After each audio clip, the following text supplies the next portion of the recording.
વડોદરા શહેરમાં હરની બોટકારની દુર્ઘટના બાદ પણ તંત્રએ બોટપાટ નથી લીધો.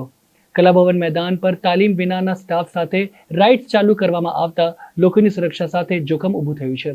ગત 18મી જાન્યુઆરીના રોજ શહેરના હરની લેક ઝોન ખાતે એક શાળાના 12 બાળકો તથા 2 શિક્ષિકા મળી કુલ 14 લોકો મૃત્યુ પામ્યા હતા. આ ઘટનાના પડઘા સમગ્ર રાજ્યમાં પડ્યા હતા.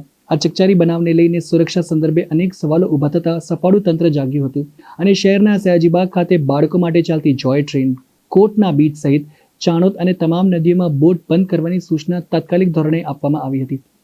આ હરની બોટકાંડને હજી તો માંડ 3 મહિના વીત્યા છે. ત્યાં તો શહેરના કલાભવન મેદાન પર આનંદ મેળો શરૂ થઈ ગયો. આ મેળામાં લોકોની સુરક્ષાની જવાબદારી કોની છે? આ આનંદ મેળામાં ચાલતી વિવિધ રાઇડ્સો, જેમાં જાયન્ટ વ્હીલ, ઓક્ટોપસ અને અન્ય સાધનો લોકોના આનંદ માટે ચલાવવામાં આવી રહ્યા છે. આ મેળામાં કામ કરતા કર્મચારીઓને કોઈ અનુભવ છે કે કોઈ અભ્યાસ હોતો નથી. તાલીમ પામેલા કર્મચારીઓ વિના કે તેઓની તપાસ વિના જ અહીં દરરોજ કેટલીક રાઇડ્સો 6 થી 7 કલાક ચાલે છે. જો અહીં દુર્ઘટના સર્જાય તો તેના માટે જવાબદાર કોણ છે? કોઈ ચકાસણી કે તપાસના આધારે પરવાનગી આપવામાં આવી છે.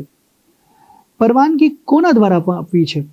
વડોદરા મહાનગરપાલિકા હોય કે પછી વડોદરા ફાયર બ્રિગેડ, વડોદરા શહેર પોલીસ, રાવપુરા પોલીસ, પીડબ્લ્યુડી આ આનંદ મેળાની પરવાનગી એકવાર જોયા બાદ આપી દેવામાં આવે છે. પરંતુ શું રોજ હજારો લોકો આ આનંદ માણવા રાઇડ્સમાં બેસે છે?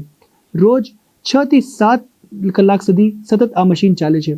તો આ મેળાની પરવાનગી આપનાર અધિકારી જો આ રોજ તપાસ કરશે? આવા અનેક સવાલો તંત્ર સામે ઊભા થઈ રહ્યા છે.